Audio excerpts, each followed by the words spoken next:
कि युवाओं आगे बढ़ो, कठिन परिश्रम करो और 3 बातों को हमेशा याद रखो, नियत, हिम्मत और मेहनत। इनको सामने रख के अपना के आगे बढ़े, आपको कोई नहीं रोक सकता। बहुत बहुत धन्यवाद। अगर जो राजनीतिक रूप से अभी गुर्जर समाज में चेतना नहीं है, गुर्जर समाज एक बहती गंगा में जा रहा है, तो उसके बारे में क्या राजनीतिक चेतना लाना जरूरी है कि गुर्जर समाज वास्तविक जो है गुर्जर समाज के हितों की पैरवी करे, या गुर्जर समाज चाहे वो जाति से कोई हो, चाहे गुर्जर हो, चाहे मीणा हो, चाहे जाट हो, चाहे माली हो, लेकिन गुर्जर समाज के जो हितों की पैरवी करे उससे वोट दे, न कि केवल गुर्जर जाति के नाम पे ही वोट दे, जो केवल मत जीत करके उनकी आवाज़ कभी नहीं सुनते हैं और अपने स्वार्थ की पूर्ति करने लग जाते हैं। इसके बारे में क्या आपको चेतना लाने की जरूरत है गुर्जर समाज में? आप चेतना लाइए, चेतना की आवश्यकता है।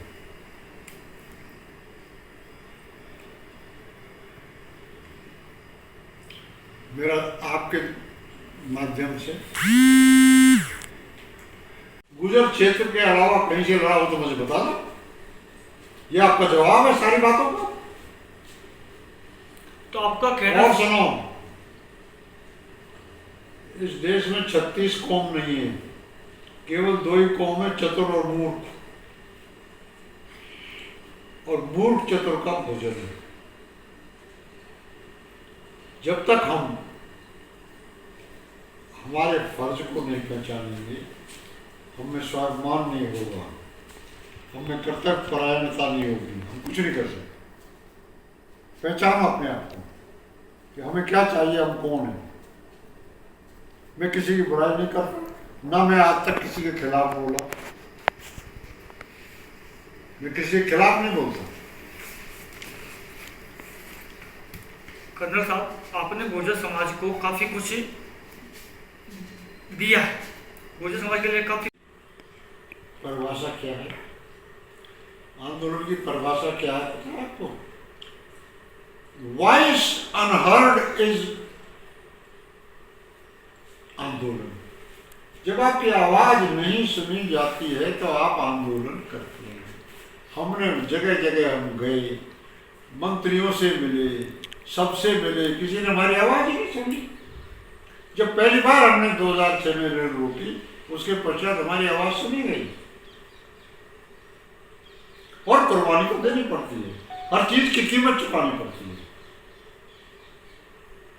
मैं एक बात और कहना चाहता हूं यहाँ पर समाज में, सामाजिक व्यक्ति हमेशा फकीर रहेगा।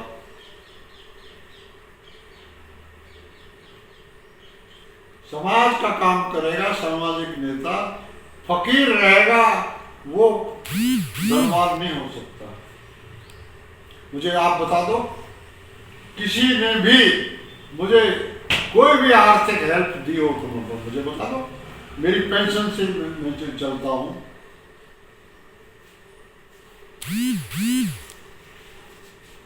जो कुछ कर रहा हूं मैं समाज के लिए कर रहा हूं, मैं किसी पे एहसान नहीं कर रहा। सिर्फ मुझे अगर आत्मसंतुष्टि है तो यह है कि रिजल्ट्स, डिजायरेबल रिजल्ट्स आ गए, बहुत बढ़िया रिजल्ट आना शुरू हो गया और आगे तरक्की होगी। आगे आगे देखिए आप किस तरह से तरक्की होती है। और पैसे वाले और धनाढ्य लोगों को साधारण गुर्जर पीछे छोड़ गया शिक्षा के क्षेत्र में। ये एक बहुत महत्वपूर्ण बात है, आप देख लीजिएगा, रिजल्ट्स देख लो। वो तो परिणाम बता रहा है, जागरूकता आई। और उसमें बता रहे थे कि राजनीति में या इस दुनिया में पैसा ही सब कुछ नहीं है। पैसा बहुत ताकत रखता है लेकिन सब कुछ नहीं है। मगर एक चीज देखी जा रही है कि राजस्थान की राजनीति में अगर गुर्जर समाज की बात करें, जो राजनीतिक पॉलिटिकल जो प्रतिनिधित्व रिप्रेजेंटेटिव, वो बाहर से आके टिकट ले रहे हैं और जीत भी रहे हैं। इसके बारे में तो आप कुछ कहेंगे कि पैसे के दम पे वो टिकट ले जाते हैं और पैसे के दम पे वो जीत भी जाते हैं। क्या इस बारे में आपका क्या विचार है, क्या संदेश देंगे? तुम जिताते ही क्यों हो? मैं आपसे एक डायरेक्ट सवाल पूछ रहा हूँ, आप मुझसे सवाल करते हो, मैं आपसे सवाल करता हूँ, तुम अपना वोट क्यों देते हो? गलती तो तुम्हारी है। अगर ब्लेम जाता है तो आपको ब्लेम जाता है। तो क्या कर्नल साहब, इस बारे में भी आप समाज को जागरूक करेंगे राजनीतिक रूप से? जो बाहर के लोग आते हैं और पैसे के दम पे जो राजनीति करते हैं, क्या उनका विरोध करना चाहिए आपको, या उसके विरोध के लिए आपको आगे नहीं आना इसका चाहिए? जवाब मैं नहीं दूंगा, आप सब जानते हो। आप स्वयं सब बातें समझते हो। क्योंकि गुर्जर समाज की असली जो पैरवी है, जो उनके हितों की रक्षा है, जो गुर्जर समाज से राजस्थान से जुड़ा हुआ है, जो यहाँ की माटी का है, वही बेहतर कर सकता है। बाहर के लोग हैं, वो चुनाव जीतने के लिए आते हैं और वापस चले जाते हैं, उनका कोई यहाँ अस्तित्व नहीं है, उनका कोई पुश्ते नहीं, यहाँ से खून नहीं है, उनका वास्ता नहीं है। तो इस बारे में क्या आपको राजनीतिक चेतना लाने की जरूरत मैं है? तो एक बात कहूंगा, मैं उस दिन का इंतजार कर रहा हूं जब मेरे युवा दादरी से चुनाव लड़े।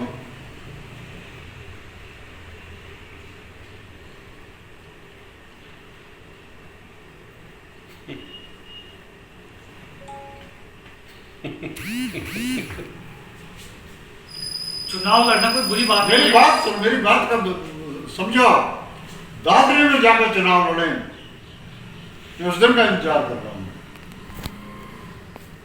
आप कह रहे हैं, सही बात है कि भाई दादरी से जाके चुनाव लड़े, लेकिन देखा यही जाता है कि ये जो गुर्जर समाज की जो विधायक है या मंत्री है या जो नेता है, वो केवल गुर्जर समाज के पीछे ही जीतते हैं, गुर्जर बाहुल्य सीटों में ही आके टिकट लेते हैं। वो अगर साधारण सीटों पे जाके चुनाव लड़े तो उनको असलियत पता चल जाती है कि वो एक समाज के कारण यहाँ आके। मैं बार बार ये बात कह रहा हूं, ये विडंबना है। गुर्जर समाज के वोटों से गुर्जर जीतते हैं। कोई भी नेता करौली, टोंक, पाली, आसीन से न लड़के, मुझे त्रिपोलिया से लड़के देखा, मुझे पुरानी बस्ती से लड़के देखा।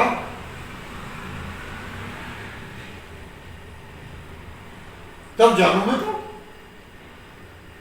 जिस तरह भी देखा जा रहा है कि गुर्जर समाज। मेरी बात से सहमत है आप? बिल्कुल। ये बताओ,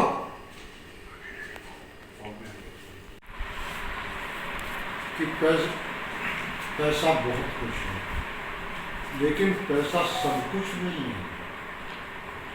शुरुआत में 2007 में से पहले मेरी एक महिंद्रा जी और मेरी केवल पेंशन के जरिए हम लोग इस आंदोलन को पीपलखेड़ा पाटोली तक ले आए।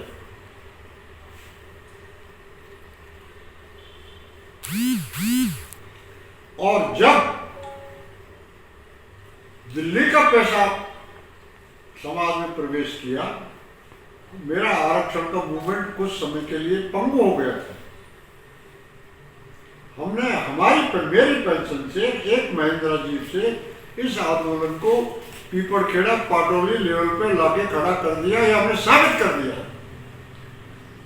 आदमी की 3 चीज होनी चाहिए: नियत, हिम्मत और मेहनत।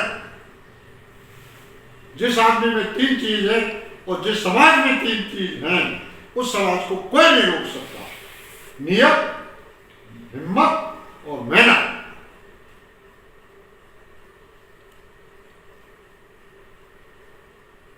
करके देखो, तुम सब आगे बढ़ो, कौन रोक सकता है?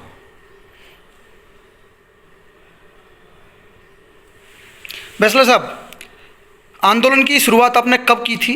पहली बार आंदोलन के लिए आप सड़क पे कब आए थे? 2006 में हमने पहली बार रेल रोकी थी हिंडौन में, आपको पता होना चाहिए। क्या कारण था पहली बार आपको सड़क पे आना पड़ा? पहली बार आप जब सड़क पे आए थे, हिंडौन में आपने रेल रोकी थी, पटरी पे आए थे, उससे पहले क्या आपने सरकार को कोई नोटिस दिए, कोई लेटर दिए? आप मेरी बात सुनो। जी सर। मैं इस बारे में व्यक्तिगत रूप से कोई कमेंट नहीं दूंगा। मेरा कहना ये है मैं कमेंट्स नहीं दूंगा। जी, ओके सर। तो ये थे हमारे साथ कर्नल साहब, जिनका कहना है कि गुर्जर समाज को आज आर्थिक रूप से, राजनीतिक रूप से मजबूत होने की जरूरत है। जब राजनीतिक यदि भागीदारी हो जाएगी तो समाज का सर्वोत्तम विकास हो जाएगा। राजनीति वो चाबी है जिससे सारे ताले खुल सकते हैं। मुकेश गुर्जर के साथ रूपचंद गुर्जर, जी लहर। तो वो क्यों लेके बैठे हो आप? इन बातों में रखा क्या है?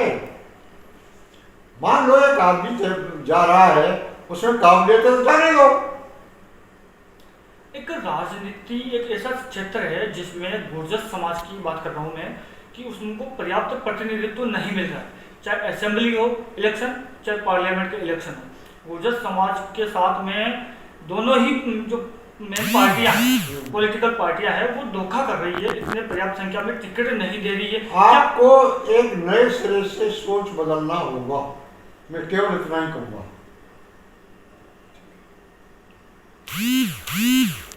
आज की जो वर्तमान राजनीतिक हालात है, जिसमें आपके बाद आप एक गुर्जर समाज के सर्वमान्य नेता है, और गुर्जर समाज में तो एक धारणा भी है, गुर्जर समाज आपको स्वीकार कर रहा है और आपके लिए भगवान देवनारायण का आपको दूसरा अवतार बता रहा है। गुर्जर समाज आपकी आराधना कर रहा है, क्योंकि आपने गुर्जर समाज के लिए वो कार्य किया है जो आज तक किसी ने नहीं किया।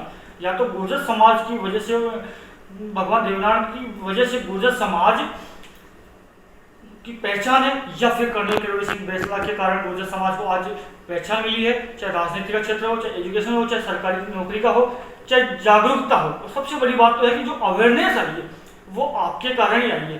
अब आप वर्तमान स्थिति में युवाओं को, गुर्जर समाज के लोगों को राजनीतिक रूप से और शैक्षिक रूप से, आर्थिक रूप से मजबूत होने के लिए क्या संदेश देना चाहिए? मैं केवल एक संदेश देना चाहता हूं।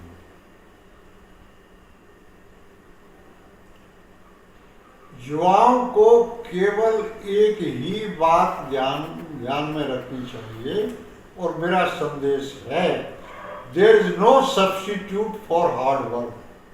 कठिन परिश्रम का कोई विकल्प नहीं है। हर आदमी तो राजनीति में नहीं जा पाएगा।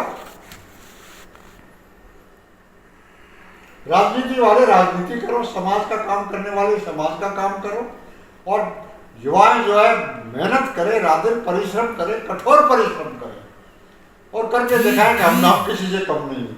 मैं बार बार ये बात कहता हूँ युवाओं से कि युवाओं, तुम हमेशा ये बात ध्यान में रखो कि आप किसी से कम नहीं हैं। You are second to none. तो ये थे हमारे साथ कर्नल किरोड़ी सिंह जी बैसला। ये थे हमारे साथ कर्नल किरोड़ी सिंह जी बैसला, जिनका कहना है कि गुर्जर समाज के युवाओं को मैं एक संदेश देना चाहूँगा कि कठिन परिश्रम का कोई विकल्प नहीं है। इनका ये भी कहना है कि राजनीति में मैं आया तो कोई मजबूरी थी, गुर्जर समाज की ढंग से पैरवी नहीं हो रही थी, इस कारण मुझे राजनीति में आना पड़ा, वरना मैं राजनीति से कोसों दूर था। और राजनीति में आना कोई बुरी बात भी नहीं है। गुर्जर समाज के युवा में मेरा उद्देश्य जो ये है कि गुर्जर समाज के युवा जागरूक हो, आगे बढ़े और अपनी मंजिल प्राप्त करें। अब मैं आपसे एक प्रश्न पूछना चाहूंगा। राजनेताओं का आरक्षण के संबंध में क्या योगदान रहा है? तो कर्नल साहब का ये जो सवाल है कि राजनेताओं का आरक्षण के मामले में क्या सहयोग रहा है, तो इसके बारे में साफ है, इसके बारे में कोई शंका नहीं है, कोई संदेह नहीं है कि आरक्षण में उनका कोई योगदान नहीं रहा है। आरक्षण के लिए एक नेता सड़कों पे नहीं आया, एक नेता पटरियों पे नहीं आया, और किसी ने विधानसभा में आवाज भी नहीं उठाई। जो समाज के जनप्रतिनिधि है, विधायक हो चाहे मंत्री हो, किसी ने पुरजोर ढंग से पैरवी नहीं की। ये बात आपकी सही है कर्नल साहब, इस बात से मैं कर्नल साहब, आपके सवाल में मेरा एक सवाल है।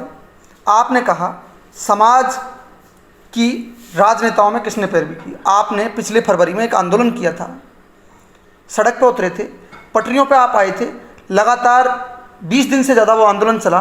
समाज का एक नेता अभी निजी होटल में था, समाज उसके साथ था। उस समय वो समाज के साथ नहीं गया, फिर समाज अभी उनके साथ क्यों था? सचिन का पूछना। इनका सचिन पायलट के बारे में कह रहे हैं। नो आरएएस में, प्रॉपर आरएएस में महिलाओं का आना क्या ये महत्वपूर्ण नहीं है? क्या ये फर्क की बात नहीं है? रेखा गुर्जर जो आरएएस बनी है, या पिंकी जो तहसीलदार है अलवर में, बहुत काबिल तारीफ है। और इस तरह से आगे बढ़ते रहे। मैं तो एक ही बात कहूँगा, यहाँ पर आज जो जरूरी चीज है, हमें राजनीति की बात नहीं करनी। राजनीति वाले राजनीति करो, समाज का काम करने वाले समाज का काम करो। और जो समाज में आज जरूरत है, ये पुराने घुल खाए रीति रिवाजों को छोड़ के अपनी जो खून पसीने की कमाई है, उसको केवल 2 ही मुद्दों पर खर्च करो, गुड हेल्थ और गुड एजुकेशन। मैं आपकी बात बीच में काटता हूँ, इस पे मुद्दे पे भी मैं आऊँगा। बीच में मेरा एक सवाल और है कि जो गुर्जर समाज की मुख्य मांग थी एसटी, अनुसूचित जनजाति की, क्या वो मांग गुर्जर समाज ने छोड़ दी है?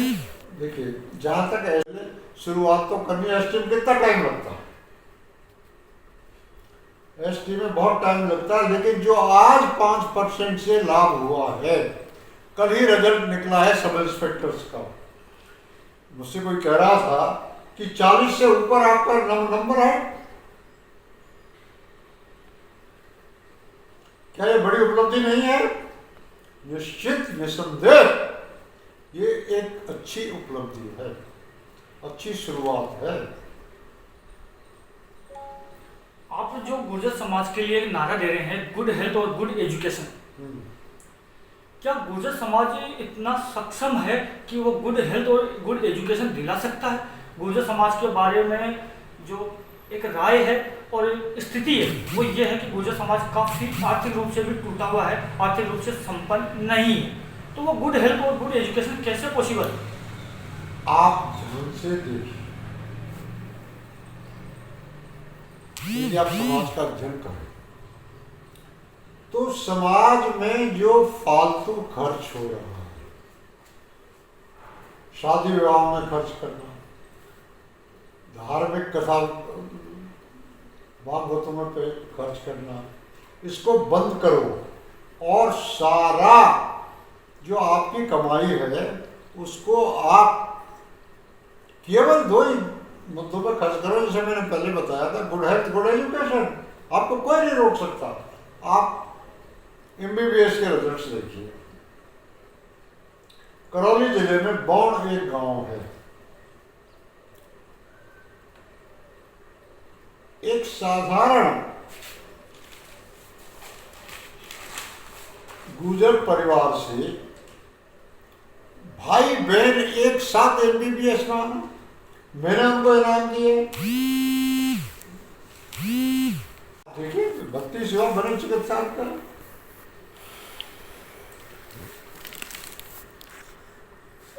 आप गुरु खाए रीति रिवाजों को बंद करें, अपनी कमाई को केवल और केवल, जैसा मैंने पहले बताया आपको, गुड हेल्थ गुड एजुकेशन पर खर्च करें। फिर आप देखिए मेरे पास क्या है। मेरे पास आज जो कुछ है वो ओनली मैन पावर है। इस मैन पावर को मुझे फर्स्ट रेट मैन पावर में ट्रांसफॉर्म करना है। यदि मैं मेरे युवाओं को फर्स्ट रेट का मैन पावर बना दूंगा तो मुझे रोक नहीं कर सकता है। मुझे कोई नहीं रोक सकता। आपके बारे में कहा जाता है कि आपने राजनीति में आने के लिए मना किया था गुर्जर समाज से, एक संकल्प लिया था गुर्जर समाज के सामने कि मैं राजनीति में कभी नहीं आऊंगा। फिर आपको राजनीति में आना पड़ा, इसकी क्या मजबूरी रही या क्या इसका कारण रहा कि आप राजनीति में आए? देखो मेरी बात सुनो,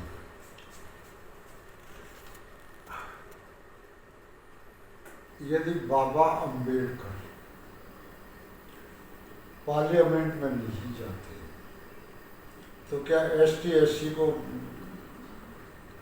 जन्म होता?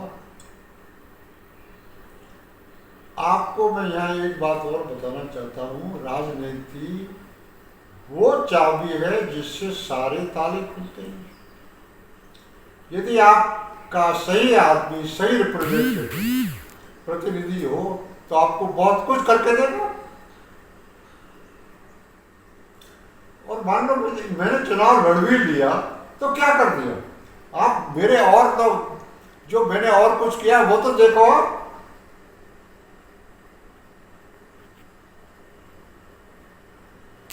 कौन सा राजनीति करने वाला है जिसने 5% आरक्षण दिलाया हो? अभी अभी आपको न्यायपालिका में, न्याय विभाग में 5% आरक्षण मिला है। ये क्या कमों को दिए? राजनीति में आना कोई बुरी बात नहीं है, मगर मेरा सवाल यहाँ ये था कि आपने पहले उसके लिए मना किया था कि मैं कभी 98% आप है, आपकी बदौलत ही गुर्जर समाज को एमबीसी वर्ग में 5% आरक्षण मिला है और काफी लंबा संघर्ष आपने किया है। 72 जो युवा है गुर्जर समाज के, उनकी जान भी गई है, उन्होंने बलिदान दिया है, कई दिन भूखे प्यासे रहना पड़ा, उसके बाद में जाके आरक्षण मिला है और एमबीसी में आरक्षण मिला है। क्या एमबीसी में जो आरक्षण मिल रहा है वर्तमान दौर में, आप उससे संतुष्ट हैं या क्या कहेंगे इस बारे में? जो वर्तमान में आरक्षण मिल रहा है 5% एमबीसी,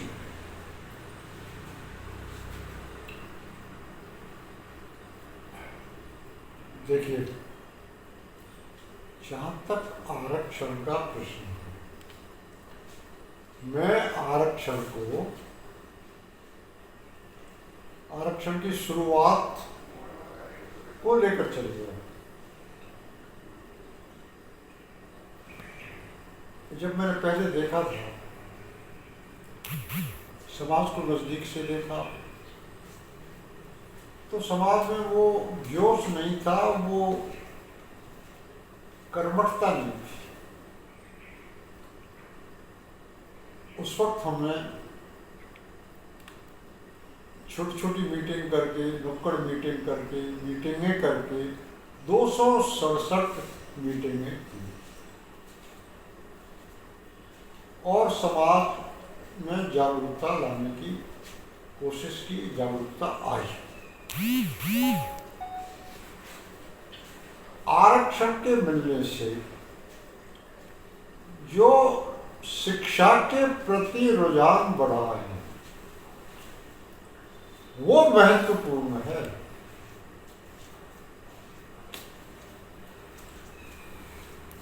मैं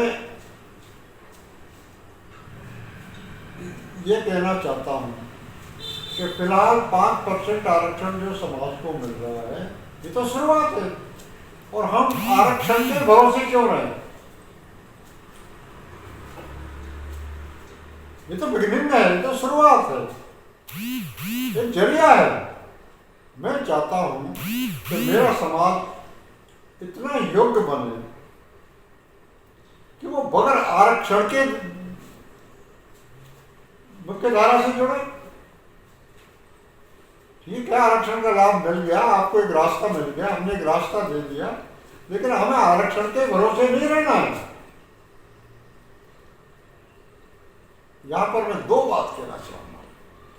हमने मेहनत की, संघर्ष किया, कुर्बानियां हुई, बगैर कुर्बानी के कहीं कुछ नहीं मिला है। हम जानते हैं इस 5% आरक्षण की कीमत क्या है। हमने जो कीमत चुकाई है, समाज ने जो कीमत चुकाई है, उसको हम जानते हैं और उसको अप्रिशिएट जब हम करते हैं तो हमारे सामने सिवाय कठिन परिश्रम के और कोई विकल्प ही नहीं है। आप देखिए, मेरी लड़कियां, मेरी बेटियां, स्वागत है। आज हम बैठे हैं कर्नल किरोड़ी सिंह जी बैसला, जो लौह पुरुष, पगड़ी वाले बाबा और पटरी वाले बाबा के नाम से पूरे हिंदुस्तान में नहीं पूरे दुनिया में प्रसिद्ध है। आज गुर्जर समाज के एकमात्र सर्वमान्य नेता हिंदुस्तान में स्थापित हो चुके हैं। कर्नल साहब को गुर्जर समाज एक भविष्य के रूप में, एक सुखद भविष्य के रूप में देख रहा है। कर्नल साहब की बदौलत ही है कि आज गुर्जर समाज इस मुकाम पे पहुंच चुका है कि उसको आरक्षण का लाभ मिलने लग गया है और सरकारी जो हिस्सेदारी है उसमें भागीदारी गुर्जर समाज को मिलने लग गई है। चाहे मिल रही थोड़ी है, 5% ही मिल रही है, मगर मिल रही है। आज उसका ही नतीजा है कि राजस्थान में आरएस भी गुर्जर निकले हैं। अभी 32 आरएस गुर्जर समाज के निकले थे पिछले कुछ दिनों पहले ही। तो ये कर्नल किरोड़ी सिंह जी बैसला है, जिन्होंने अपने दमखम से पूरी सरकार को, पूरे हिंदुस्तान को जाम करके गुर्जर समाज को एक विशेष पहचान दिलाई। आज हम इन्हीं से बात करेंगे कि आपका कैसा अनुभव रहा और आज जो गुर्जर समाज की वर्तमान में जो राजनीतिक सामाजिक के हालात है, जो परिप्रेक्ष्य सामाजिक वर्तमान दौर में जो गुर्जर समाज है किस मुकाम पे है, क्या गुर्जर समाज को और कुछ सरकार से लेना है या गुर्जर समाज जो सरकार से मिल रहा है उससे संतुष्ट है। तो कर्नल साहब नमस्कार। नमस्कार, आपका स्वागत है। कर्नल साहब, गुर्जर समाज को आरक्षण दिलाने में केवल गुर्जर समाज का तो है ही, लेकिन एकमात्र यदि उसका श्रेय जाता है तो वो